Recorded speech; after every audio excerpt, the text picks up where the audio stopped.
Thanks for the chance to talk with you about the role of the GP Supervisor. In this talk I'm going to talk about a literature review that I conducted on the role of the GP Supervisor and a definition of the Supervisor based on that literature review.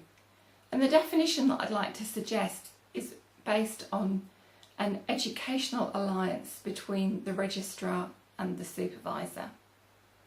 This is work that I published last year in Medical Education, along with my PhD supervisors Tim Dornan, Pim Tonerson and Tim Skinner. I'm really grateful to them for their mix of challenge and support and cajoling and nudging and directing as I tried to turn a morass of literature into something that might be useful for GP supervisors and those who are charged with planning their professional development. So how did I get into this? Well, I used to run professional development for supervisors for NTGPE and also for the Remote Vocational Training Scheme. And I'm still an on-site supervisor and have been a remote supervisor. And most of the time I've been quite happy with the definition of the role that I was given that came from a literature review done by Kilminster and Jolly. That definition was used by the ACRM standards in 2010 and the previous version of the RACGP standards. They suggested that GP supervision was the provision of guidance and feedback on matters of personal, professional and educational development in the context of a trainee or registrar's experience of providing safe and appropriate patient care. So I took that as its word and that's what I was doing. But over time, other people suggested slightly different emphasis of the role of the supervisor. And particularly when I was working with Remote Vocational Training Scheme and trying to give standard teacher training type professional development, I sensed a mismatch between what the supervisors felt that they were doing and what I was trying to teach them how to do. I'd also read different articles talking about the role of the supervisor. Patrick Kenseler's talking about the role of the supervisor as the cornerstone of GP training.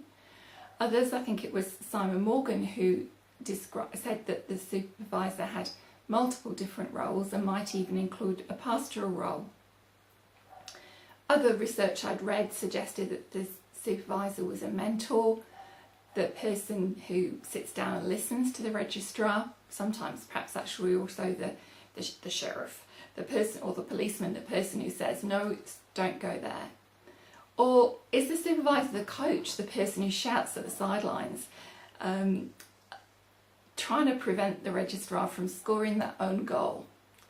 Or is the registrar more like the fighter of the two bears? Is the supervisor somebody who just is there for the registrar, puts their arm virtually, not physically, around the registrar, is there to guide and support and to be with them if things get tough?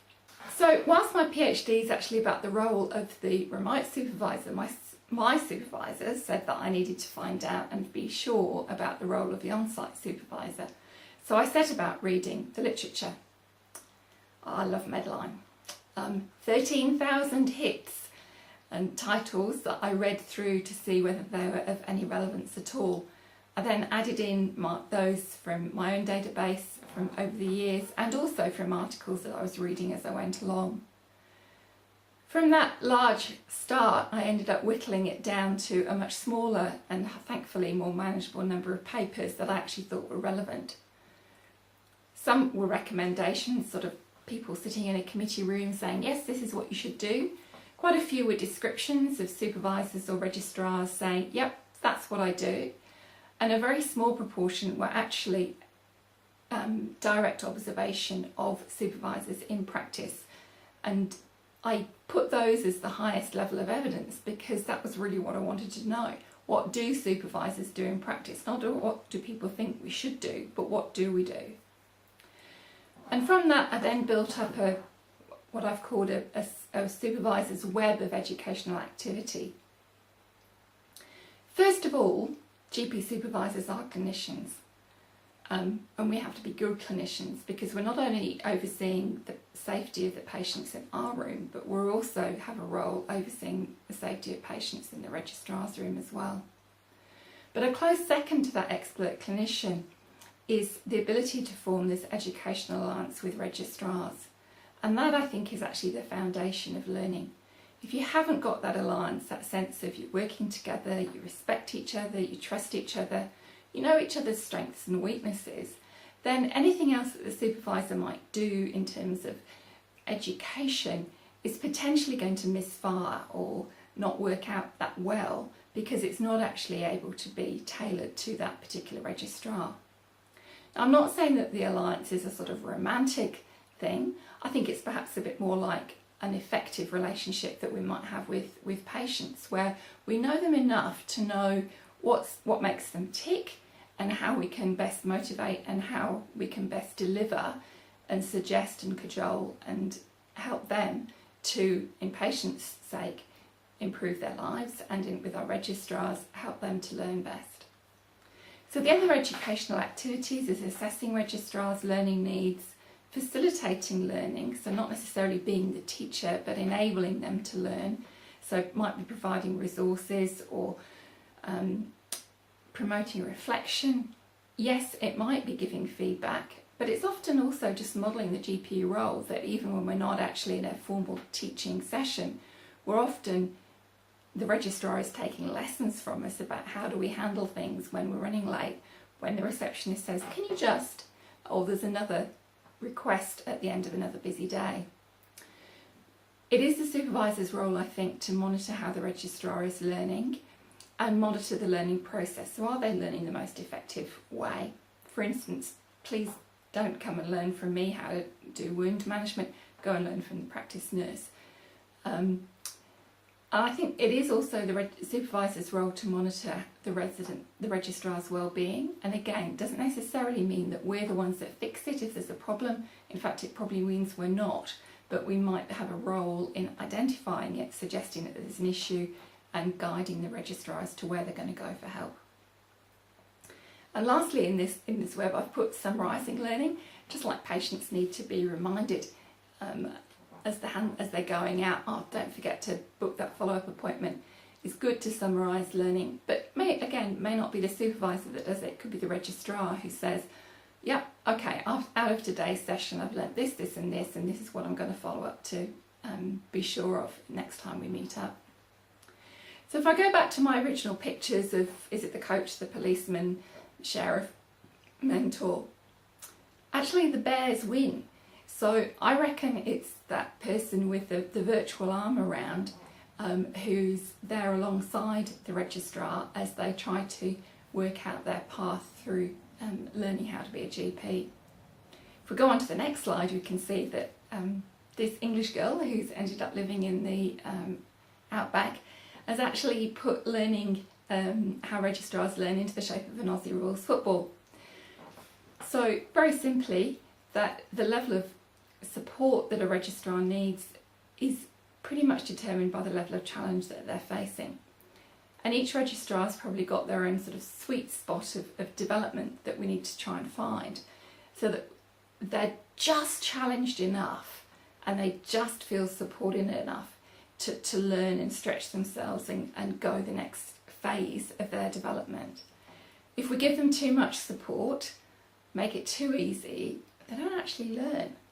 But if it make it too hard, they're too stressed and they can't learn in that situation either. So that's where I think we then use that information that we've developed from that alliance to actually adjust our teaching so that the registrar gets to learn in the best way for them. So my suggested definition is that a supervisor is a GP who establishes and maintains an educational alliance that supports the clinical, educational and personal development of a registrar. Key components of the role are to oversee patient care and broker the relationship between the registrar and the community of practice in which they're learning through their work. Effective supervisors balance the level of support they give to registrars against the challenges that those registrars are facing. They promote reflection and give feedback based on direct observation to facilitate clinical deliberate practice. So that notion of the registrar knowing what they need to do differently and giving them opportunity to practice. GP supervisors also attend to the registrar's well-being and make it safe for the registrar to reveal and address weaknesses in their knowledge, skills and emotional response to practice. And I think that last sentence is again where some of the meat in supervision is. We may not, and often are not, the ones who actually know the most these days. That's actually one of the advantages of having a registrar, is that they can upskill you on what's the latest. What we can provide as supervisors is that the know-how. So not the know what, it's the know-how. Been there, often learned from our mistakes, not necessarily done the things the best way. But we can say to a registrar, we've been there, suggest that this is how you might approach this particular problem in this particular circumstance. And that's where we really share the wisdom and knowledge that we've gained through hard work, and hopefully not too many errors, but inevitably that's what's happened. And that's what we can then pass on to our registrars. So in conclusion, it's a complex role, but it's a challenging one, and I think when it goes right, it can be really rewarding. And interestingly, I don't think the results are that much different for the remote supervisors. It doesn't matter whether you're next door, in the next town or the next state. Effective supervision is actually about getting to know your registrar, getting to know them as a person, their personality, their social circumstances to an extent, and their educational goals, where they're going, and then working with them to help them to become the best GP that they can be.